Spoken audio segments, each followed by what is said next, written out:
बिस्मिल्लाहिर्रहमानिर्रहीम। अस्सलाम वालेकुम नाज़रीन, आप देख रहे हैं 92@8 विद सादिया अफसाल। नाज़रीन, एक तरफ वज़ीर आज़म शहबाज शरीफ तमाम सियासी जमातों को ये दावत दे रहे हैं कि मुल्क की इशूज़ पर आइए साथ बैठिए, एक ग्रैंड डायलॉग जो है वो होना चाहिए। पाकिस्तान तहरीक इंसाफ ने वज़ीर आज़म की ये जो ऑफ़र है ग्रैंड डायलॉग की, इसको रिजेक्ट कर दिया है और कहा है कि एक तरीके से तो ये एतराफ़ है कि 50 दिन के अंदर ही मुल्क की मईशत इनसे नहीं संभल रही है और इसके बाद सियासी जमातों को दावत दी जा रही है। और पाकिस्तान तहरीक इंसाफ ये कहती है कि हम इस हुकूमत के साथ या वज़ीर आज़म के साथ नहीं बैठेंगे। दूसरी तरफ देखते हैं अगर पाकिस्तान तहरीक इंसाफ को, तो उनकी आज कोर कमेटी का इजलास हुआ है। साबिक वज़ीर आज़म इमरान खान पेशावर से बनी गाला इस्लामाबाद वापस आ चुके हैं। वहाँ पर आज कोर कमेटी के तमाम मेंबरान मौजूद थे। पाकिस्तान तहरीक इंसाफ के लॉन्ग मार्च के हवाले से तो हमने कोई खातिर खा मज़ीद आगे की जो तारीख आनी थी, अनाउंसमेंट होनी थी, वो नहीं सुनी। लेकिन ये अलबत्ता ज़रूर कहा गया कि अगर इस हुकूमत ने साबिक वज़ीर आज़म इमरान खान को गिरफ़्तार करने की कोशिश की तो भरपूर मुज़ाहमत करेंगे और भरपूर रद्द-ए-अमल जो है वो पाकिस्तान तहरीक इंसाफ की तरफ से सामने आएगा। फिर महंगाई के हवाले से इस हुकूमत की अभी तक जो नाकामियां हैं पाकिस्तान तहरीक इंसाफ वो गिनवा रही है। और साथ ही साथ ये फैसला किया गया है कोर कमेटी की मीटिंग में कि पंजाब से जो डी-सीट हुए हैं मेंबरान, ऑब्वियसली वहाँ ज़िमनी इलेक्शन होगा और उसमें पाकिस्तान तहरीक इंसाफ जो है वो पार्टिसिपेट करेगी, हिस्सा लेगी। लेकिन साथ ही ये भी ऐलान कर दिया आज कि पाकिस्तान तहरीक इंसाफ को पता है कि पंजाब हुकूमत, पुलिस और इंतज़ामिया मिलकर ज़िमनी इलेक्शन में धांधली का मंसूबा बना चुके हैं। और शाह महमूद कुरैशी ये भी कहते हैं कि अगले आम इंतखाबात में भी इसी तरीके से इसका असर धांधली करके उस पर असरअंदाज होने की कोशिश की जाएगी। इन्हीं तमाम चीज़ों के हवाले से आज के प्रोग्राम में हम बात करेंगे। फ़रूख हबीब साहब हमारे साथ मौजूद हैं, सीनियर रहनुमा पाकिस्तान तहरीक इंसाफ के सेक्रेटरी इत्तलात भी हैं, बहुत शुक्रिया आपकी तशरीफ़ आवरी का। और शर्जील मेमन साहब हमारे साथ मौजूद हैं, सीनियर रहनुमा पाकिस्तान पीपल्स पार्टी के और वज़ीर इत्तलात सिंध हैं। शर्जील मेमन साहब आपका भी बेहद शुक्रिया। Farukh, I start with you. सबसे पहले तो बताइए कि आज कोर कमेटी में जितने भी डिसीजंस लिए गए हैं, लॉन्ग मार्च हमने नहीं सुना, आप लोगों ने सड़कों पर वापस आना था, 6 दिन भी गुजर गए। 6 दिन के बाद आप लोगों ने कहा था कि जी दोबारा ऐलान करेंगे और इस बार भरपूर तैयारी के साथ आएंगे। सो अब ये लॉन्ग मार्च की कहानी खत्म हो गई है जैसे कि हुकूमत क्लेम कर रही है? देखें, बुनियादी तौर के ऊपर ये तो फैसला हो चुका है। आपके इल्म में है कि एक इप्सस का सर्वे भी आया है, कालमी सर्वे का इदारा है। उन्होंने कहा कि 64% पाकिस्तानी मुल्क में फौरी इंतखाबात इसी साल चाहते हैं। बिल्कुल। इसका मतलब ये है कि ये जो इम्पोर्टेड हुकूमत इस मुल्क के ऊपर नाफिज की गई है, इसको अवाम कबूल करने को तैयार नहीं है। अब हमारी हिकमत अमली है, उस हिकमत अमली के तहत आएंगे। इसका बैकग्राउंड है जो इन्होंने जुल्म, बर्बरियत, तशद्दुद, हमारा जो पुरअमन आईनी हक था एहतजाज करने का, उसके खिलाफ किया है, वो उसकी मिसाल आपको नहीं मिलती। शायद किसी आमर के दौर में इतना जुल्म ना हुआ हो, जिनको शायद ख़वातीन के ऊपर और छोटे बच्चों के ऊपर भी तरस ना आया हो, जिनके ऊपर आंसू गैस, रबड़ की गोलियां, चादर और चार दीवारी का तकद्दुस पामाल करना, लोगों की गिरफ्तारियां अमल में लेकर आना, उसके बावजूद ये चाहते थे कि हम इस्लामाबाद ना पहुंचें, उसके बावजूद पहुंचे। वो हमारा मार्च जो है वो कामयाब गया। एक जो रेजिस्टेंस थी, रेजिलियंस थी, पुरअमन, वो हमने उसमें उतना ही नंबर आ सकता था, उसके बावजूद आप कह रहे हैं वो हमने पुरअमन रिकॉर्ड करवाया। लेकिन अभी हम क्या चाहते हैं? 6 दिन तो गुजर गए जी, मैं जो 6 दिन के बाद अनाउंसमेंट करना था, वो क्यों नहीं हुआ? मैं जी उस पे आ रहा हूँ। बुनियादी तौर के ऊपर हम क्या चाहते हैं? बुनियादी तौर पे हम एक डेमोक्रेटिक पार्टी हैं। जब भी आप एक डेमोक्रेटिक लीडर होता है, उसका वाहिद रास्ता उसकी आवाम होती है। वो आवाम के ज़रिए ही किसी तहरीक को मोबिलाइज करता है। जब आप आवाम को आने नहीं देंगे, उनके रास्तों में रुकावटें खड़ी करेंगे और उसके लिए आप गैर आइनी इक़दामात करेंगे, उसी सिलसिला में हमने सुप्रीम कोर्ट ऑफ पाकिस्तान में एक पटिशन दायर की कि जो हमारा फंडामेंटल राइट है उसको आप डिसाइड करें। उस पर सुप्रीम कोर्ट ने कहा, इस पे हम फैसला एक दे चुके हैं, जो पहली पटिशन थी। बट अदरवाइज भी तो उस पटिशन का कॉन्स्टिट्यूशन में चीज बड़ी क्लियर है, एहतजाज कर सकते हैं। तो उस पटिशन का हम जायजा ले रहे हैं और उसमें जो उन्होंने तमाम चीजें सामने रखी हैं उसके मुताबिक हम अपनी अनाउंसमेंट भी करेंगे।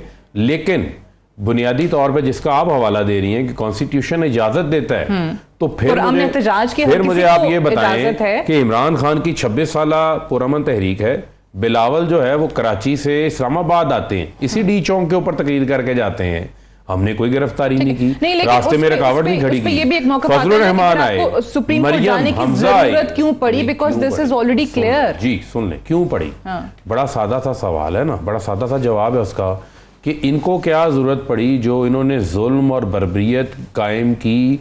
आपने देखा कि यास्मीन राशिद जो है वो खातून है, उनकी गाड़ी को जिस तरीके से नुकसान पहुंचाया गया, उनको गिरफ्तार करने की कोशिश की गई। हमाद अजहर के घर में जिस तरीके से घुसे हैं, ये पॉलिटिकल वर्कर्स हैं, ये कोई दहशतगर्द नहीं है जिनके खिलाफ जो है वो आप वो इकदामात ले रहे हैं जो शायद जुल्म की मिसाल मकबूजा कश्मीर में कायम की जाती है आवाज बंद करने के लिए, एक अच्छी फलस्तीनियों की आवाज दबाने के लिए की जाती है। आपने अपने पॉलिटिकल वर्कर्स को एटलीस्ट अहमियत देना शुरू की, डॉक्टर यास्मीन राशिद को जिस तरीके से प्रेसिडेंट बनाया, फिर हमाद अजहर को पंजाब में।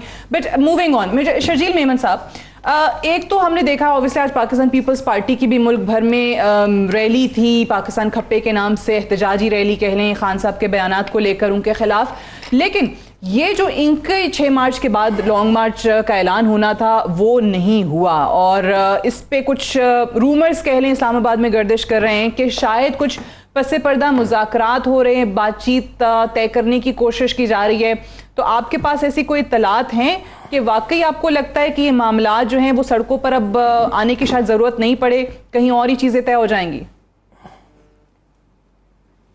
बिस्मिल्लाहिर्रहमानिर्रहीम। शुक्रिया सादिया साहिबा। जिस तरह फारूक साहब ने फरमाया 3-4 चीज़ें उन्होंने डिस्कस की हैं, मैं एक एक का जवाब देता हूँ। जहाँ तक आपने कहा कि जी मुज़ाकरात के ज़रिए मसाइल हल हों, तो पीपल्स पार्टी मुल्क की मैं समझता हूँ कि वो पहली जमात है जो हमेशा चाहती है कि डायलॉग के ज़रिए मसाइल हल हों, और डायलॉग ही बेहतर हल होता है बनस्बत के आप सड़कों पे आएँ, सड़कों पे जलाओ घेराव करें, सड़कों पे आप गाड़ियों के शीशे तोड़ें, सड़कों पे आप दरख्तों को आग लगाएं, सड़कों पे आके आप जो है वो अनारकी की बातें करें, सड़कों पे आके आप लोगों को बोलें जी खूनी इनकलाब आएगा, और सड़कों पे बोले हम जेल भरो तहरीक कर रहे हैं, पता नहीं क्या क्या लोगों को उकसाने के लिए जो बातें की गई हैं वो सब अपनी जगह पे। लेकिन मैं आ जाऊँ इस पॉइंट पे आता हूँ कि हम कहते हैं जी बिल्कुल मुज़ाकरात हो। जहाँ तक फारूक हबीब साहब ने कहा जी कि बिलावल भुट्टो साहब का एक लॉन्ग मार्च हुआ और CD चौक पे हुआ, और फिर अपने मार्च की जिक्र किया, मैं बिल्कुल उस लॉन्ग मार्च का मैं एक हिस्सा था जो बिलावल भुट्टो साहब का लॉन्ग मार्च था।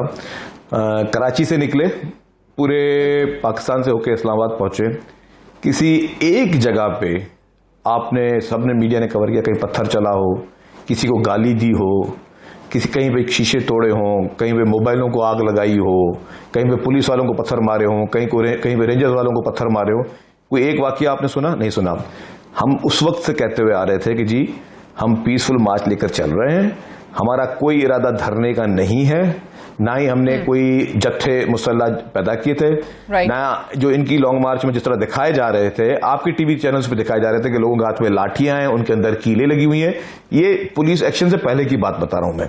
पुलिस एक्शन से पहले जिस तरह की तकारीर हो रही थी, तो खान साहब ने खुद ही अपने इंटरव्यू में कह दिया कि उनके कुछ लोगों के पास, कारकुनान के पास वेपन्स थे। अब मेरी बात सुने ना, अब हमारे पास आपने कोई एक किसने वो पानी वाला पिस्टल भी नहीं था, लेकिन ये पूरी आपने लॉन्ग मार्च हमारी भी देखी, इनका भी आपने देख लिया।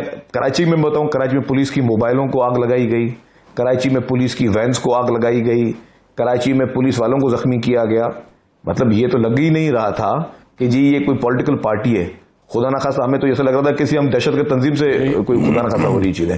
और वही मेमन साहब, अच्छा उसी के साथ मेमन साहब मेरा एक सवाल ये है, ऐसा कुछ भी नहीं हुआ, ठीक है मेमन साहब मेरा एक सवाल आपसे ये है, आपसे एक सवाल है बुनियादी तौर के ऊपर। मार्च तो हुआ 25 तारीख को, मुझे आप ये बताएं कि जो हमारे पार्लियामेंटेरियंस हैं उनकी गिरफ्तारी कराची में पीपल्स पार्टी की हुकूमत क्यों अमल में लेकर आई?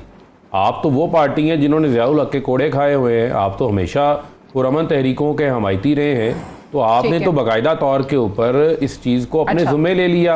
आप देखें अताउल्लाह MNA हैं, सैफुद्दीन महसूद हैं, उनको उनके घरों से गिरफ्तार किया गया, पुरअमन थे, उनकी वीडियोस मौजूद हैं, और खवातीन ने पाकिस्तान का झंडा हाथ में पकड़ा हुआ है, वो वीडियोस मौजूद हैं। उनको गिरफ्तार करना, उनके ऊपर आंसू गैस चलाई गई, तो ये बुनियादी तौर के ऊपर आप PMLN की मोहब्बत में इतने आगे ना चले जाएं कि जो आपकी बुनियादी तौर के ऊपर आपके कुछ नजरियाती तौर के ऊपर अच्छी चीजें रही हैं, उनके ऊपर कायम रहे। बताइए जी जी मैं उस बात बताता हूँ जी, मैं कहता हूँ जी कहाँ पे ये हुआ कि इन सारे जत्थों में जब आपके लोग तैयारियां कर रहे हों और 144 लगा हुआ हो हुकूमत की तरफ से कि जी 144 पे कोई भी इस तरह की कार्रवाई नहीं की जाएगी, हुकूमत ने किया, सही किया गलत किया, हुकूमत का 144 लगा हुआ था। आप मुझे बताएं जी कि कानून की खिलाफ वर्जी करना ये अगर अच्छी बात आप समझते हैं कि आपकी हक है जी कानून को तोड़ेंगे तो तोड़ सकते हैं, आपका हक है पुलिस मोबाइलों को आग लगाएंगे तो आप लगा सकते हैं, आपको हक है कि पुलिस वालों को जख्मी कर सकते हैं, आप कर सकते हैं, आप वैनों को उस पे चढ़ के वैनों के ऊपर जो है पत्थरों से उनके शीशे तोड़ सकते हैं। अगर रियासत को कोई रियासती ताकत दिखानी होती तो जितने लोग थे वो फुटेज में देख लें, वो बहुत आसान थे उनको कंट्रोल करना, उनको पकड़ना। आपने बताया उन पूरी वाकयात में कोई एक गिरफ्तारी हुई? अच्छा, किसी वहां पे लोगों को गिरफ्तार किया गया? आपके जितने लोग कारकुनान जेल में थे उनकी मुझे लिस्ट अगर आप पेश करना फारूक साहब। मैं देखिए पॉलिटिक्स में हम चाहते हैं कि जी आपको पीटीआई को भी एक स्पेस मिले, लेकिन उसका मकसद कतन ये नहीं है, मेरी बात, उसका मकसद कतन ये नहीं है। लगा दें नहीं, मैं बताऊं जी, उस 144 का उसूल यह है कि जी 5 आदमी से ज्यादा जमा नहीं हो सकते। तो ये 144 का क्लियर उसूल था जिसकी खिलाफवर्जी मुसलसल तौर पे हो रही थी। लेकिन उससे पहले भी जिस तरह ये बताएं कि ये 25 तारीख से पहले जो लाठियां किलो वाली तैयार की जा रही थी, जिसकी फुटेजेस हमारे पास मौजूद है कराची में भी और आपके पंजाब में भी मौजूद, जो ये क्या तैयारी हो रही थी?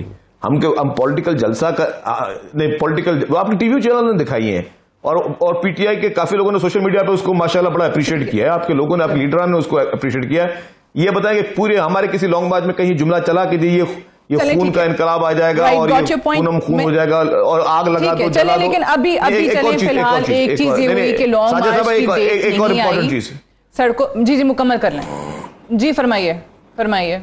अरे मेरा एक और है जो आज तो खास तौर पर जो पीटीआई ने नया रवैया अख्तियार कर लिया है, सोशल मीडिया पे जो आपने ट्रेंड चलवाना शुरू कर दिए हैं, जिसमें आप इदारों को गालम गलूच, इदारों के खिलाफ साजिशें, इदारों के खिलाफ नारे, और फिर उसके साथ साथ आप लोग जो है वो तकारीर में जिस तरह इदारों को इस वक्त निशाना बना के बैठे हुए हैं, मैं बताऊं कि ये कोई जमहूरी मुआशरा है? आप खुदा न खासा आपका लीडर कहता है जी हम पाकिस्तान के खुदा न खासा 3 टुकड़े हो जाएंगे, ये कोई डेमोक्रेटिक मुआशरा है कि पाकिस्तान के लिए हम काम कर रहे हैं?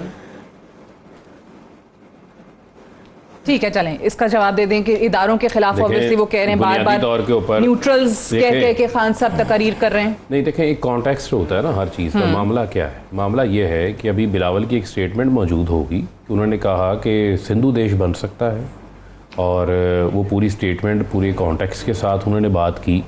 उसके ऊपर तो कोई ह्यू एंड क्राई नहीं हुआ, कभी नहीं कहा। इसके अलावा मुझे बताएं जो कभी नहीं कहा। सुन लें ना, सुन लें, अब सुन लें जी, कभी नहीं कहा। तो देखिए साजिद, ये अफसोस की बात है, ये स्टेटमेंट 92 पे भी चली गई है। अभी चले दिखा दें प्रोड्यूसर साहब, आप निकाल दें, शौक पूरा कर मुझे दिखा।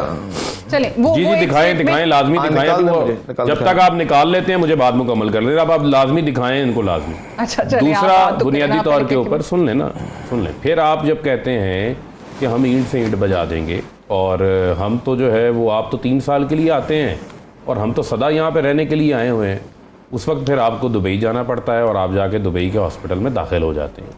इसके अलावा मेमो गेट जो है वो कोई हमने नहीं किया, उस मेमो गेट के ऊपर पूरा एक सुप्रीम कोर्ट का कमीशन बना हुआ है, उसका पूरा एक फैसला आया हुआ है, और जिस किस्म के मामलात हुसैन हक्कानी साहब करते रहे हैं वो किसी से ढके छुपे नहीं हैं। आज आप जो है वो तर्जुमान बने हुए हैं। बुनियादी तौर के ऊपर क्या मामला है? मुल्क की जो नेशनल सिक्योरिटी है वो आपकी इकॉनमी के साथ मुंसलिक है। आप कहते थे हमने महंगाई मार्च किया है, अब आप करें ना महंगाई मार्च, क्यों नहीं कर रहे? ये जो 60 रुपए का पेट्रोल बम मारा गया आवाम के ऊपर, क्या ये आवाम बर्दाश्त कर सकती है? आप अपने अखराजात कम करें ना, करें अपनी हुकूमती अखराजात को कट लगाएं। सिंध हुकूमत भी कहे कि हम NFC का हिस्सा नहीं लेते, आप भी कहें उसमें से एक पोर्शन हम छोड़ते हैं, या वफाकी हुकूमत भी खर्च कम करे और सब्सिडी दे। ने शुरू किया, आपकी नजर में वो नाकाफी है? वो तो नाकाफी है। सुन ले, उसके अलावा आप ये देखिए, मैं जवाब दे दूं इनको, आपका जवाब दे दूं। 40% आबादी खतरा गुर्बत की लकीर से नीचे रहती है। ठीक है, एक मिनट मुकम्मल कर लें, let me complete my argument first. आपकी आबादी 40% खतरा गुर्बत की लकीर से नीचे रहती है। आपने एक बफर जोन उनके लिए क्रिएट किया हुआ था। आपको पता है क्या इम्पैक्ट आया लोगों के अखराजात के ऊपर? सबसे बड़ा अखराजात जो उसने रोटी खानी है रोज़ाना की, उसके ऊपर जो है उसके अखराजात में इजाफा हो गया। फिर जो उसका बिजली का 45% बिल बढ़ा दिया गया है, गैस का उसका बिल बढ़ा दिया गया है, 12 घंटे की वो लोड शेडिंग इनकी नाहली की वजह से बर्दाश्त कर रहा है। क्या ज़रूरत थी कि आज गवर्नर स्टेट बैंक का भी बयान है, एक अच्छा खासा मुल्क चल रहा था, इकॉनमी ठीक चल रही थी, तसलसल से चल रही थी, 6% ग्रोथ, एक्सपोर्ट्स बढ़ रही थी, इंडस्ट्री लग रही थी, 60 लाख नौकरियां क्रिएट हो गई थी। आप वक्त का इंतजार कर लेते। आपने ऐसा झटका लगाया, जरूरत क्या थी ना, झटका लगाया, और आज आप रशिया से तेल लेने को तैयार नहीं है।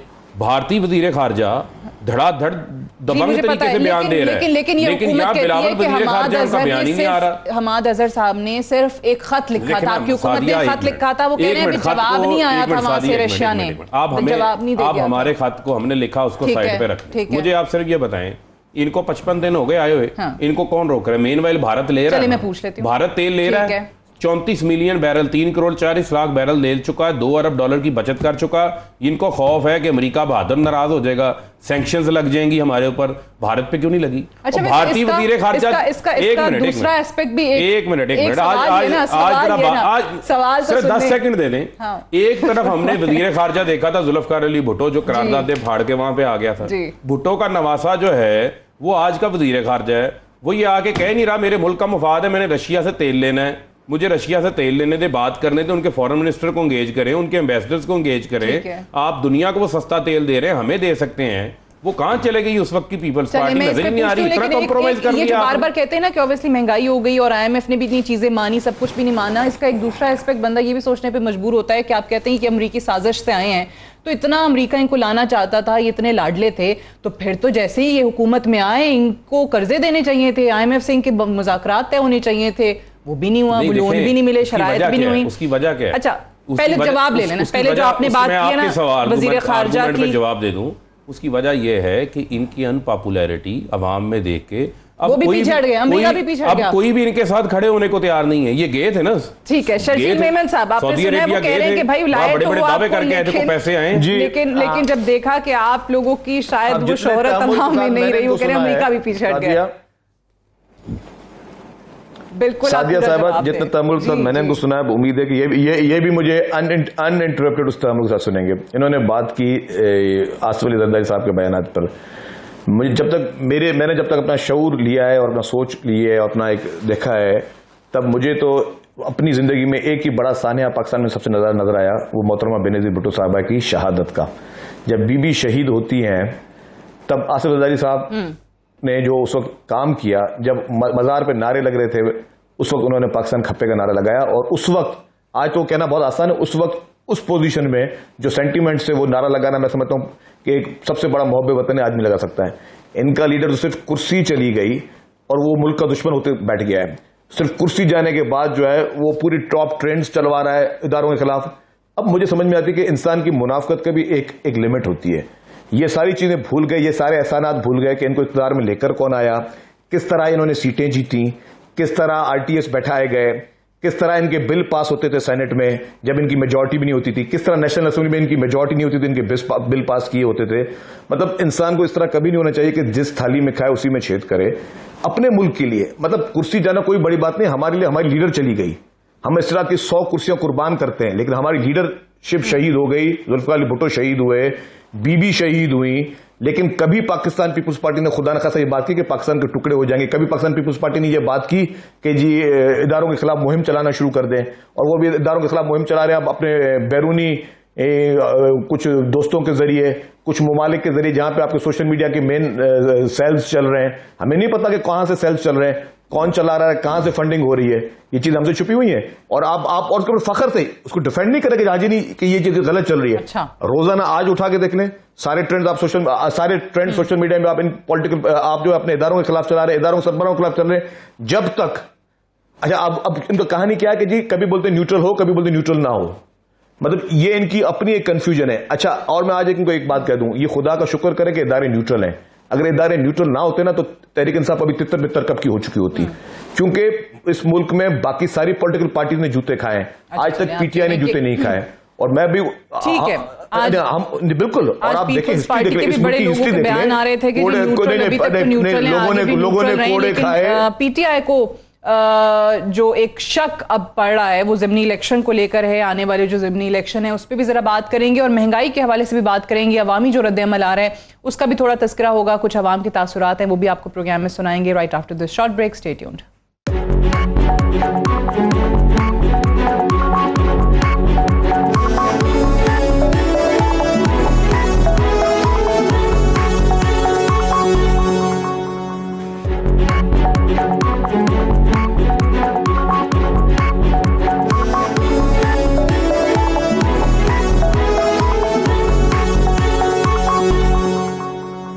Welcome back. प्रोग्राम में एक बार फिर से खुशामदीद। महंगाई जो कि इस हुकूमत के लिए इस वक्त सबसे बड़ा चैलेंज है और उसी पर पाकिस्तान तहरीक इंसाफ इनको मुर्द इल्ज़ाम ठहराती है कि हम मईशत बहुत अच्छी छोड़ के गए थे, आप लोगों ने मईशत का सत्यानाश किया है। लेकिन इस महंगाई को लेकर जो अवामी रद्द-ए-अमल आ रहा है, ज़रा उस पर बात करते हैं। कुछ तासुरात हैं लोगों के जो हमने रिकॉर्ड किए हैं, वो आपको सुनाते हैं, फिर फारूक हबीब साहब और शर्जील मेमन साहब से बात करेंगे। इमरान खान की हुकूमत सबसे बेहतर थी और शहबाज शरीफ की हुकूमत बेहतर नहीं है, क्योंकि आवाम का गुजारा बहुत मुश्किल से होता है। इमरान खान की हुकूमत थी वो सबसे अच्छी जा रही थी। इन्होंने अभी 2 मंथ में ही 210 तक ला दिया और गरीब आवाम अब मोटरसाइकिल का सफ़र भी नहीं कर सकती। चाहे वो 100 है चाहे 200 है, हमें टेंशन नहीं है, हम पैदल भी गुजारा कर लेंगे। हमें यही शहबाज शरीफ चाहिए। इमरान खान के दौर में आवाम का अच्छा गुजारा हो रहा था। उन्होंने 4 साल में इतना पेट्रोल का कीमत नहीं बढ़ाई जो इनमें 1-1.5 माह में बढ़ा दी है, तो गरीब का गुजारा तो बहुत मुश्किल हो। आवाम जलील हो रही है और कुछ नहीं है। पेट्रोल वगैरह महंगाई इससे कम कैसे हो सकती है? ये कह रहे कम करेंगे, कैसे करेंगे? इमरान खान की हुकूमत में ना 5 रुपए 7 रुपए बढ़ाता था, अब ये 30-30 रुपए बढ़ा रहा है इकट्ठा, तो हमारा गुजारा बहुत मुश्किल हो रहा है। अब IMF ने पीछे से उनको कहा हुआ था अगर इमरान खान की भी हुकूमत होती तो हमें इंक्रीज इन पेट्रोल प्राइसेस हमें देखनी पड़ती। असल मसला महंगाई का नहीं है, महंगाई लाने वाले यही हुक्मरान जिन लोगों को हम लोग खुद वोट देकर यहाँ लेके आए हैं, अब इन्हीं लोगों को हमने अपने वोट से इस मुल्क से भगाना है। इमरान खान के दौर में ये था कि वो कोशिश कर रहा था और रशियन ऑयल की भी कुछ, शायद वो हमें सस्ता तेल मिल जाता जो हमारे मुल्क के हालात हैं उसके हिसाब से वो ठीक रह जाता। अभी रिसेंटली ये जो घी की कीमतें, दालें वगैरह की, ये हमारी आटा हो गया, तो ये लेना बहुत मुश्किल हो गया है। आम आवाम को बहुत ज़्यादा तकलीफ़ है पेट्रोल की वजह से, तो हुकूमत को चाहिए कि पेट्रोल के बारे में कुछ करें। ये PTI वाली कह रहे थे कि महंगाई नहीं है, अब हम कहते हैं कि अभी 205 पे अगर 500 पर भी 1 लीटर हो जाए ना तो हम इंशाल्लाह डालेंगे, ये अल्लाह देगा, लेकिन अभी भी कुछ भी नहीं है। जीना मुश्किल कर दिया भाई, इनको बोलो नहीं चल दिया तो छोड़ के वापसी दूसरे ममालिक चले जाइए, हम लोग इस हफ्ते 2 टन की रोटी तो खा सकें। घी जो है, तेल जो है वो 550 से ऊपर हो गया है। आटा मैंने कर लिया है 90 रुपये kg के हिसाब से, तो बंदा गरीब आदमी कहाँ जाएगा? सर मुश्किल जीना मुहाल हो गया। अब तो आप पेट्रोल के साथ दूसरी चीजें भी देखें कितनी महंगी हो गई हैं। जनाब पेट्रोल इतना महंगा हो गया कि ये गाड़ियों के खर्चे पूरे नहीं होते, हमारे खुद के बच्चों के खर्चे पूरे नहीं होते। हम अभी क्या करें? कोई गन उठा लें, डकैती करें, क्या करें? 500 रुपए दिहाड़ी है, उसमें से 200 रुपए पेट्रोल का लग जाता है, 300 रुपए बचता है। 300 रुपए में क्या होता है? ये कुछ मुख्तलिफ शहरों से जो आवाम से बात की है हमारे रिपोर्टर्स ने, हमारी टीम ने, वो आपने सुन ली है। क्विकली पहले शर्जील मेमन साहब, एक स्टेटमेंट मैं आपके सामने रखना चाहूँगी जो कि कायरा साहब की है, आप ही की पार्टी से आज ही आई है, और उन्होंने कहा है कि इस हुकूमत को ये फ्यूल प्राइसेस इंक्रीज नहीं करनी चाहिए थी। यानी कुछ पॉलिसी मैटर्स पे इख्तलाफात अब नज़र आना शुरू हो गया आपका और PMLN का। देखिए जी, मैं एक बात क्लियर कर दूं कि कोई भी हुकूमत नहीं चाहती कि महंगाई हो, ठीक है, और इसी तरह कायरा साहब ने भी उसी तरह जरूर बात की होगी। लेकिन मेरा एक सवाल जरूर होगा, IMF के साथ ये मुआहदे किसने किए थे? क्या ये इमरान खान साहब की गवर्नमेंट ने ये मुआहदे नहीं किए थे IMF के साथ कि जी हम ये भी शर्तें मानेंगे, ये भी शर्तें मानेंगे? शर्तें नहीं तो नहीं थी। अब देखें, जब आप, क्योंकि इन्होंने आप इनकी एक आदत थी कि कौम से वादे करके फिर जाएं, लेकिन कौम से वादे करके आप फिर सकते हैं, लेकिन आप जब अपनी दूसरी दुनिया में किसी से बात कर रहे होते हैं, किसी और मुल्क से बात करें, किसी और इदारे से बात करें, तो उनसे आप वादे करके फिर नहीं सकते। उन्होंने क्यों आप किया कि फर्दर लोन को वैलिडेट करना उन्होंने बंद कर दिया? क्योंकि उन्होंने कहा कि जी आपने पुराने वादे किए वो पूरे नहीं किए, आपने जो टारगेट्स दिए वो पूरे नहीं किए, और वो टारगेट्स और वादे इमरान खान साहब की हुकूमत करके गई थी, कोई और हुकूमत ने आके नहीं किया था। जहां तक फारूक हबीब साहब ने बात की बिलावल भुट्टो साहब के दौरों की, बिलावल भुट्टो साहब जिस दौरे पे जा रहे हैं अल्हम्दुलिल्लाह वो कहीं पे एड नहीं मांग रहे हैं, वो हर मुल्क में हर जगह, मैं एक दौर में मैं उनके साथ गया तो उन्होंने हर जगह कह रहे हैं जी कि हमें पाकिस्तान के साथ ट्रेड करो, इस मुल्क में अगर मईशत बेहतर करनी तो आपको ट्रेड करने से बेहतर होगी। इमरान खान साहब आज जिनको सोशल मीडिया पे बुरा भला बोल रहे हैं, उनको साथ लेकर जाके ये सिर्फ चंदा लेकर आते थे, कर्जे लेकर आते थे, और वो कर्जे इन्होंने वापस चुकाने थे। इनका फोकस था कि सिर्फ हर जगह पे एड मिले, और एड मिलकर जो है वो मुल्क का गुजारा करने की कोशिश कर रहे थे, जो कि एक नाकाम फार्मूला है। चले ठीक है, मैं आती हूँ आपकी तरफ दोबारा, बल्कि मुझे उस पे भी पूछना है कि ये जो पूछ रहे थे कि जी रशियन ऑयल के लिए क्यों कुछ नहीं किया। पूछ लें, रशियन ऑयल का पहले पूछ लें, इंपॉर्टेंट है। चलें फारूक हबीब साहब कह रहे हैं वो पहले पूछ लें, पहले जवाब ले लें, वो ज्यादा जरूरी है। वो कहते हैं कि चलें, अगर आप ये कह रहे हैं कि हमने तो सिर्फ खत लिखा था, तो आप लोगों ने एफर्ट क्यों नहीं की, वहीं से मामले को आगे क्यों नहीं बढ़ाया? और भारत तो ले रहा है ना, उनका वजीर खारजा भी बड़े खुल के बयान दे रहा है, हमारे वजीर खारजा क्यों नहीं बयान दे रहे? आजकल पूरी पीटीआई के मुंह पे जो है ना वो भारत भारत भारत चढ़ा हुआ है। मुझे पता है कि आजकल इनके बयानात भी वो भारत वाले ही चल रहे हैं। इनके इमरान खान साहब के भी जो बयानात हैं जिसमें पाकिस्तान के खुदा न खासा 3 टुकड़े हो जाएंगे और पाकिस्तान ये हो जाएगा वो हो जाएगा। लीडर का हमेशा काम है कि जो भी आपके बिजनेसमैन मुल्क में मौजूद है उनको अच्छी होप दें, उनको मायूस ना करें। लेकिन ये वाहिद पाकिस्तान में अनफॉर्चुनेटली एक लीडर है जो जिनका मकसद सिर्फ ये है कि अगर मेरी कुर्सी नहीं है, अगर मेरी कुर्सी कायम नहीं तो खुदा न खासा ये पाकिस्तान को तबाह करने की लेकिन रशिया से क्या वीट के लिए, ऑयल के लिए आप लोग आगे मामलात बढ़ाएंगे? देखें जी, वो फेडरल गवर्नमेंट एक फेडरल कैबिनेट बैठ के ये डिसीजंस लेती है। अगर फेडरल कैबिनेट बैठ के ये डिसीजन लेती है कि जी रशिया से ट्रेड कर रहा है तो मुझे नहीं समझ में आता है उसमें कोई हर्ज हो। लेकिन अगर वो तो फेडरल गवर्नमेंट का डिसीजन है, वो प्रोविंशियल गवर्नमेंट का कोई डिसीजन नहीं है इसमें। और मेरे ख्याल से इसमें कोई कतरा नहीं है कि अगर आप किसी भी मुल्क से तजारत करते हैं। लेकिन बराए मेहरबानी आजकल जो पीटीआई के हर तकरीर में इंडिया की तारीफें करना बंद कर दें। जो सारा वक्त इमरान खान साहब आजकल जो भारत के कसीदे पढ़ रहे हैं। जी मेमन साहब, मेरा सवाल ये है जी देखिए, मेरा सवाल बड़ा सादा सा और बड़ा बुनियादी सा है कि फेडरल कैबिनेट जो है वो सिर्फ शहबाज शरीफ की नहीं है। उस फेडरल कैबिनेट में आप शामिल हैं और बिलावल जरदारी साहब जो हैं वो उसके वजीर खारजा हैं उस फेडरल कैबिनेट के। आप रशिया के साथ तेल लेने थे जो कि दुनिया को दे रहा है। चले आपको भारत पसंद नहीं है, श्रीलंका को भी वो दे रहा है। उन्होंने यूरोप को भी गैस भी दी है, तेल भी दी है। तो आप ये बता दें कि आपकी अगर कोई आज़ाद खारजा पॉलिसी है और वज़ीर खारजा हमारे अगर आज़ाद हैं बात करने में, तो वो रशिया से बात क्यों नहीं करते? अभी तक एक टेलीफोन कॉल रशियन वज़ीर खारजा को क्यों नहीं की गई, उनके एम्बेसडर को क्यों नहीं की गई? क्योंकि अवाम ये जानना चाहते हैं कि अगर दीगर ममालिक सस्ता तेल ले रहे हैं तो हमें महंगा तेल क्यों दे रहे हैं? रशिया से तेल ले लें, ठीक है, अवाम को सस्ता दे दें, आपकी मुश्किल आसान हो जाएगी। ये जो अवाम आपको बुरा भला कह रही थी नहीं देगी। मेरा बिलावल साहब जो हैं वो अपने मनसब को फोन कर लें, उनसे बात कर लें, ये कह रहे हैं फारूक साहब। अच्छा, मेरी बात सुनिए जी। अल्हम्दुलिल्लाह बिलावल साहब जब वजीर खारजा बने तो पूरी दुनिया के वजीर खारजा ने उनको फोन करके मुबारक दी। इमरान खान की तरह नहीं हुआ कि बाइडेन को फोन करते हुए नहीं उठाता रहा, मोदी को फोन करते हुए वो उनकी फोन नहीं उठाता रहा। और अल्हम्दुलिल्लाह बिलावल साहब को जो रेस्पॉन्स पूरी दुनिया से मिल रहा है वो एक अच्छा रेस्पॉन्स मिल रहा है। जहां तक फिर इस डिसीजन की बात थी और इतनी आजादाना खारजा पॉलिसी बिलावल साहब की है कि अमेरिका में बैठकर भी इमरान खान साहब के जो रशिया का ट्रिप था उस पर सवाल आया तो उन्होंने ब्लंटली कहा कि जी हाँ, मुझे कोई एतराज नहीं, हमारे प्राइम मिनिस्टर ने अगर वो दौरा किया तो बिल्कुल ठीक किया। मतलब इस हद तक उनमें वो खारजा पॉलिसी आजाद है, बहन भी आजाद है। और अगर मेरी बात सुने, लेट मी कंप्लीट। देखिए, मैं इनकी बात में नहीं बोल रहा, ये मेरी बात में ना बोले। मेरी बात सुने, मैं इनकी बात के बीच में नहीं बोला, प्लीज ये मेरी बात पूरी सुन लें। सवाल का जवाब आपसे ईमानदारी से पूछता हूँ। हाँ, वो सुन रहे हैं वो आपकी बात। देखिए जी, मैं जब फेडरल कैबिनेट में बैठ के वो वजीर तजारत वो करेंगे फैसला या जो बाकी वो कंसर्न मिनिस्ट्री वो फैसला करेंगे। लेकिन एक और चीज मैं आपको बता दूं कि जिस तरह का जवाब बिलावल साहब ने इस बोल्ड रशिया सस्ता तेल दे तो ले लेना चाहिए इमरान खान के बात तो करने दें उन्हें।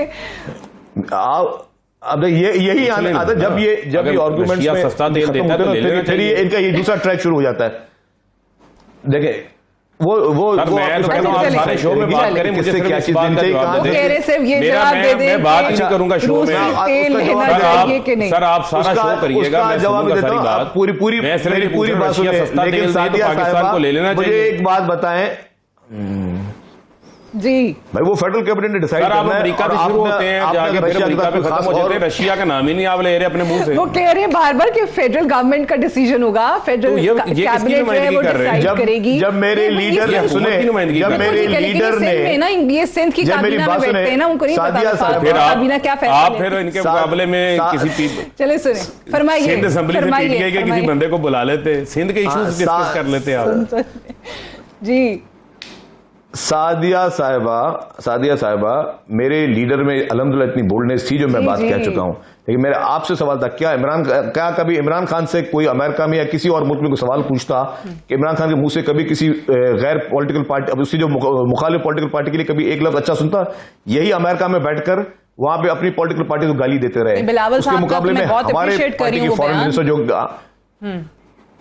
अल्हम्दुलिल्लाह, और जहां पे क्योंकि ये उनमें ग्रेस है इस तरह की नहीं है जिस तरह के इनकी लीडर की जो ग्रेस आप देख रहे हैं कि हर जगह पे किसी को गाली से नवाजना, किसी के लिए बदतमीजी करना, किसी की नकलें उतारना, मतलब ये एक लीडर, अब मैं ज्यादा उसमें नहीं पर्सनल तनकीद करता, लेकिन इस तरह के लोग जो है इस वक्त पाकिस्तान के लिए अनफॉर्चुनेटली सिक्योरिटी रिस्क बनते जा रहे हैं। लेकिन नहीं, मुझसे जितना ये रशिया का सवाल पूछ रहे थे, एक सवाल मैं इनसे पूछ लेता हूं, क्या सोशल मीडिया पे आप लोग जो ट्रेंड चला रहे हो इदारों के खिलाफ, आप उसको एंडोर्स करते हैं फारूक हबीब साहब? जी बिल्कुल, हम कोई एंडोर्स नहीं करते, ना ये ट्रेंड्स हम चला रहे हैं। अगर आवाम की चलिए ठीक है। अच्छा मेरा सवाल सुनिए, मुझे बताइए कि ग्रैंड डायलॉग की जो बार-बार ऑफर, अच्छा वो आवाम की राय में आपके अपने पीटीआई के सारे रहनुमा उसको कर रहे हैं। अच्छा, एक और मेरा सवाल रह गया है, साइन करने की बात की थी सादिया साहिबा, बिलावल साहब ने कहा था कि जी मेरे वजीर आजम में। चले अब मैं खामोश हो जाती हूँ, आप बताइए जी। ये आपने मुझे रशिया का जवाब नहीं ना दिया, मैं तो ये जानना चाह रहा था, मेरे सवाल का जवाब दे दे, मैं आपके सारे सवाल का जवाब। चलें जी, सवाल आप शो के बाद भी अगर शो करना चाहें मैं उस वक्त भी जवाब देता रहूंगा। लेकिन मेरा मसला ये है, अच्छा मैं इनका सवाल, इनका डायरेक्ट सवाल का जवाब दे देता हूं है, वो अपना ट्यूबवेल नहीं चला पा रहा भाईजान, डीजल महंगा हो गया। चले वो आपके सवाल का जवाब दे रहे हैं, फिर वो आपसे सवाल कर लेंगे। आप रशिया से तेल कब लेंगे ये बताएं, कब वजीर खारजा बिलावल फोन करेंगे रशिया को? अच्छा मेरी बात सुनिए, अब उनके एम्बेसडर से बातचीत करेंगे। मेरी राय ये है, क्यों अवाम के ऊपर जुल्म करना चाहते हैं ये बता दें हमें। मेरी राय सुन ले, मेरी राय सुन ले फारूक साहब। मैं कहता हूं मेरी राय है कि दुनिया में किसी भी मुल्क से कोई भी चीज अगर पाकिस्तान को सस्ती मिल रही है तो पाकिस्तान को वो ले लेनी चाहिए। ये मेरी राय सुन ली। अब मेरे सवाल दो चार है, उसके जवाब दे दें। जो इमरान खान साहब कोई नहीं रशिया का के लिए इस्तेमाल अल्फाज कर रहे हैं, जो मैंने कह दिया ना जी, आप रशिया का नाम क्यों नहीं ले रहे? सस्ती चीज मिल रही है उनको ले लेनी चाहिए। मैंने ले लिया, रशिया से सस्ती चीज मिल रही है ले लेनी चाहिए बस। आप कह रशिया सस्ता तेल मिल रहा है, रशिया का नाम लिया है भाई, इंक्लूडिंग रशिया से कह रहे हैं, रशिया का नाम ले लेना। रशिया से सस्ती चीज मिल रही है तो ले लेनी चाहिए। उसके लिए बिलावल साहब कॉल कब करेंगे ना, मेरा सवाल आप बताएं कि इमरान खान साहब जो अमल कर रहे हैं इस वक्त मोदी का नाम ले रहे हैं, अब आपने बड़ा अच्छा इमरान खान साहब की सवाल का जवाब आ गया, वो कह रहे हैं कि मेरे सवाल का जवाब। आप लोग फेयर इलेक्शन लेकर जीत कर आए थे, इलेक्शन में आपका मैंडेट, आप हलफ ले सकते हैं कि आप लोग फेयर इलेक्शन लेकर सही मैंडेट के साथ इलेक्शन में आपने हुकूमत बनाई थी। ठीक है, नहीं मेरे सवाल का जवाब दे, मैंने रशिया का जवाब दे दिया, मेरे सवाल का जवाब दे आप सुन लेना कि जो इदारों के खिलाफ जो गिनावनी साजिश कर रहे हैं, जो रोज ट्रेंड चला रहे हैं, क्या आप हल्फिया कह सकते हैं कि सवालों के मैं जवाब दे दूंगा अगर आप खामोश हो जाएंगे। ठीक है शर्जील मेमन साहब, आपका सवाल आ गया, वो जवाब आप अगर खामोश हो जाएंगे तो मैं सारे सवालात के जवाब दे दूंगा। देखें, मेरा पहला जवाब तो ये है कि पीपल्स पार्टी आज उनके साथ इत्तेहादी बन के बैठी हुई है जिन्होंने डाउन लीक्स किया है उस वजीर आजम के सवाल एक जवाब दूसरा, जिन्होंने डाउन तारिक फातिमी भी उनके साथ ही हैं।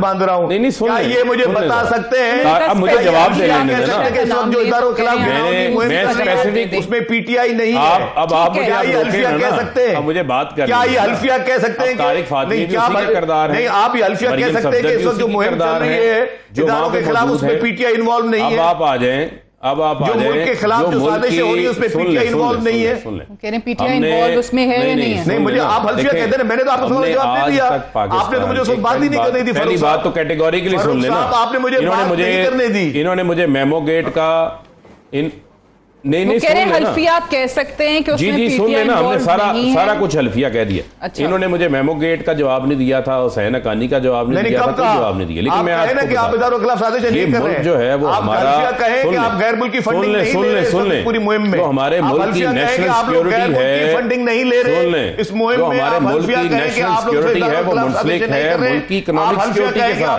पाकिस्तान के खिलाफ मुल्क की फूड सिक्योरिटी के साथ। अगर आप मुल्क को बैंक डिफॉल्ट की तरफ लेके जाते हैं, उससे मुल्क की नेशनल सिक्योरिटी कंप्रोमाइज होती है। जिसके लिए लोग जिम्मेदार हैं। और इमरान खान ने कभी मुल्क तोड़ने की बात नहीं, इमरान खान ने कभी मुल्क तोड़ने की बात नहीं, इमरान खान ने कभी सिंधु देश की बात नहीं की। जो बातें ये करते रहे हैं, इमरान खान ने तो पाकिस्तान की हमेशा मजबूती की बात की है, फेडरेशन की बात की है, उन्होंने ये भी कहा इमरान खान का वो बयान है, आप सुन लें, उन्होंने कहा था पाकिस्तान की जो फौज है, पाकिस्तान की जो फौज है वो मेरे से ज्यादा जरूरी है। खान की तरह नहीं है, वो नहीं उन्होंने सुना, बचाने के लिए वो बयान चला रहे हैं, सिंधु देश का, मैं आपको व्हाट्सएप कर दूंगा। खान की तरह नहीं है जो अपने वो कल सादिया साहब मेरे सवाल के जवाब नहीं मिला, PMLN से सादिया साहब मेरे सवाल के जवाब स्टेटमेंट आया है, आप ऐसा इकबाल का स्टेटमेंट चला, ये चीजें ऑब्वियसली लिंक ISPR ने खुद सेमिनार कराया था 2017 में, जवाब नहीं मिल रहा मुझे, मैंने इनसे पूछा है आपके सामने 10 मेरे सवाल का जवाब आप नहीं लेके दे रही हैं। मैंने रशिया वाले सवाल का जवाब बड़े बोल्डली दिया। देखिए मैं आपके सामने मैंने तो रशियन ऑयल का सवाल पूछ लिया, बुरा मना गए भाई आप ना कॉल करें, शहबाज शरीफ को कहता हूं आप कॉल कर लें यार। और इमरान खान जो है वो इदारों के खिलाफ साजिश नहीं कर रही है। देखिए साजिश में शामिल ही अल्फिया कहते हैं। शजीद मेमन साहब ने नाम लिया है, शजीद मेमन साहब ने रशिया का नाम लिया, आपके कहने पे उन्होंने कहा रशिया से लिया है ना, आप अल्फिया बोलेंगे, आप जो बात मैंने आपको कही है वही हमारा स्टेटेड स्टांस है। यही जवाब दे रहे हैं, वो कह रहे हैं हम नहीं है, वो कह रहे हैं मैं अल्फिया कह रहा हूं कि हम नहीं है, ये जवाब दे दिया इन्होंने, अपना जवाब आपको दे दिया। नहीं ये अल्फिया कह रही है ट्रेन के पीछे इमरान खान नहीं है, मैं बोल रहा हूं ये इसका जवाब है। मुझे ब्रेक लेने दें, मुझे आप ये बता दें, ये बता दें कि ये जो साजिश हुई है अमेरिका ने जो की है, क्या आपको इसका नहीं पता था? आपको नून लीग और पीपल्स पार्टी को इकट्ठा किसने किया है? ये इतनी मोहब्बत और प्यार कहां से आ गया, ये भी तो बता दें। चले मैं जानती आप तो एक दूसरे को सिक्योरिटी कह रहे हैं, मुझे ब्रेक लेने दें, यार था वो गद्दार था। डिस्कशन को यहीं से आगे बढ़ाएंगे, स्टे ट्यून्ड।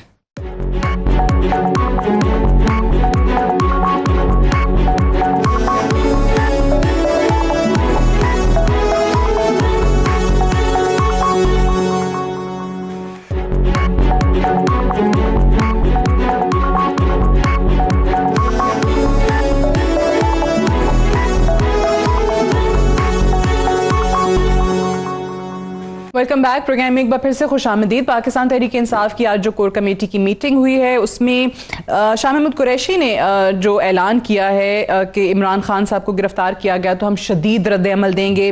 फिर महंगाई के हवाले से भी उन्होंने कहा कि हम इदारों को आगाह कर रहे हैं कि मुल्क किस जानिब जा रहा है। साथ ही साथ ज़िमनी इलेक्शन जो होने हैं उस पर धांधली का मंसूबा हुकूमत, पुलिस और इंतजामिया बना चुकी है, ये इल्ज़ाम लगाया गया है। तो क्या इसके फ़र्क आपके पास शवाहिद क्या है? देखिए बुनियादी तौर के ऊपर इमरान खान के ऊपर ना तो कोई करप्शन का केस है ना कोई चोरी का केस है। वो इस टाइम पाकिस्तान के मकबूल तरीन लीडर हैं और ख़ास तौर के ऊपर बल्कि उन्होंने पूरी इस्लामी दुनिया के लिए भी आवाज़ बुलंद की है। इस्लामी ममालिक के अंदर भी उनकी ख़ास पॉपुलैरिटी मौजूद है।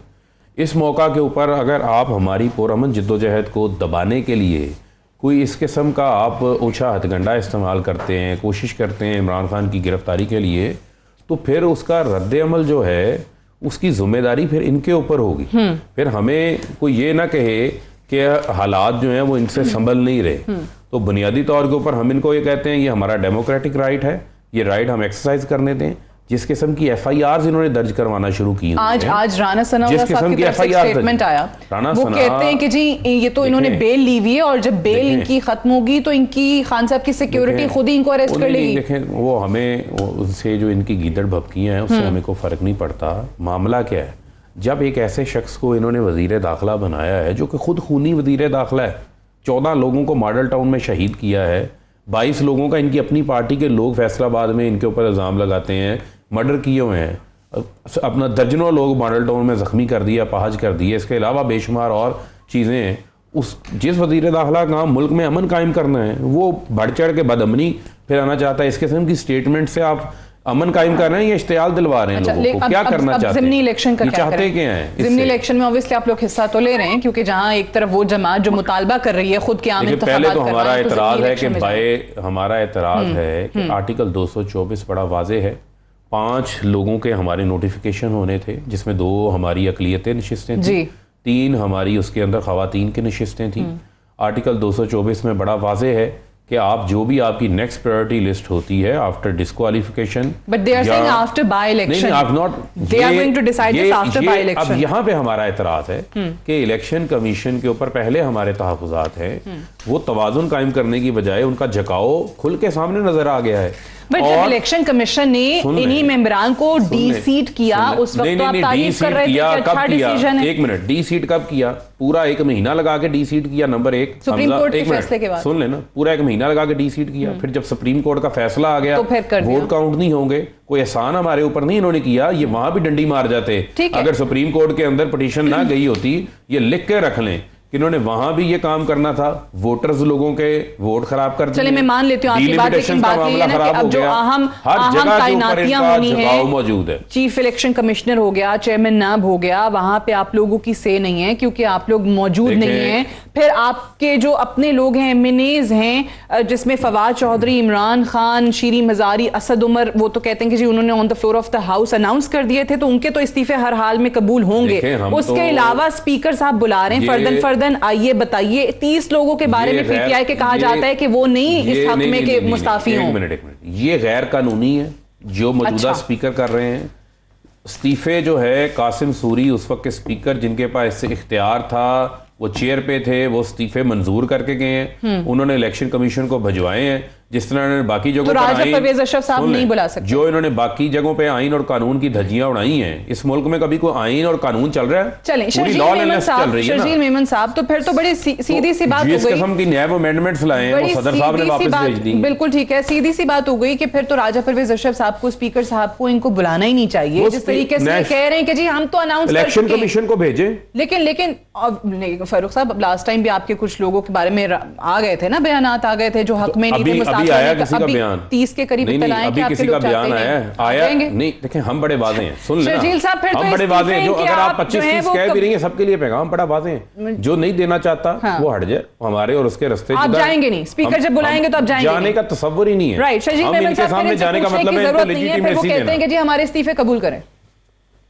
अच्छा, इनको 2 मिनट खामोश करवा। शर्जील मेमन साहब, आपको आवाज आ रही है? हाँ बिल्कुल आ रही है। मैंने कहा आपको मेरी आवाज आ रही है? जी, अब मैं आपको सुन पा रही हूँ, फरमाइए। जी जी, अच्छा, थोड़ा इनको 2 मिनट खामोश थे।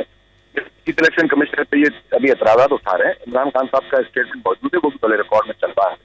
इमरान खान साहब ने कहा था कि चीफ इलेक्शन कमीशन हमारी मर्जी से है और बहुत अच्छे आदमी है, लेकिन वजह यह है कि क्योंकि इनके फॉरेन फंडिंग केस उसके पास बैठा हुआ है, वो इनकी डिक्टेशन पे नहीं चल रहे थे, और क्योंकि इनकी अपनी वहां पे चोरी पकड़ी गई है फॉरेन फंडिंग केस में, इसलिए ये लोग सिर्फ इल्तवा पे ले रहे हैं। हाई कोर्ट में जा रहे हैं, हाई कोर्ट से बोल रहे हैं कि मना किया जाए इलेक्शन कमीशन को कि जल्दी इसका जो है फैसला ना सुनाया जाए।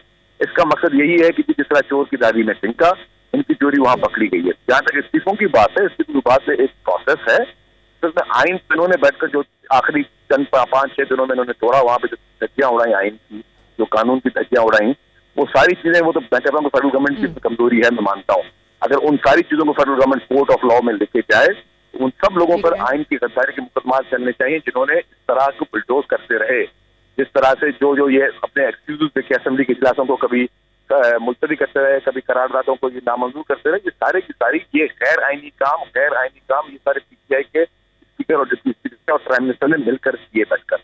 बट ये कह रहे हैं कि हमने उस वक्त कासिम सूरी के सामने इस्तीफे अनाउंस कर दिए थे, इस्तीफे हमारे हो गए हैं, हमने जमा करवा दिए थे, तो फिर अब स्पीकर राजा परवेज अशरफ को बुला रहे हैं कॉपीज के पब्लिक के सामने कि हमने इस सबके इस्तीफे मंजूर कर, क्योंकि ये उस वक्त खुद ये शशोपंज के शिकार थे, उस वक्त ये घबराहट का शिकार थे, मिन्नत से अलग होती थी एक तरफ से इनकी कि हमारी हकूमत को बरकरार रखा जाए। उसके लिए उन्होंने मुख्तलिफ पार्टी के सरबराहों से, जिनको ये सारी उम्र गालियां देते रहे, उनको मिन्नतें करते रहे, उनको मैसेज भेजते रहे, वो सारी चीजें रिकॉर्ड का हिस्सा है। कोई भी ऐसी चीज नहीं जो रिकॉर्ड का हिस्सा ना हो। लेकिन बात यह है कि जिन्होंने इस तरह बीआरटी यूपीके में सुप्रीम कोर्ट में स्टे लिया हुआ है कि वो इंक्वायरी के खिलाफ ना चलाई जाए, और उसी तरीके से इन्होंने इलेक्शन कमीशन को भी ये लोग कोशिश कर रहे हैं कि इसको लिंकर ऑन किया जाए।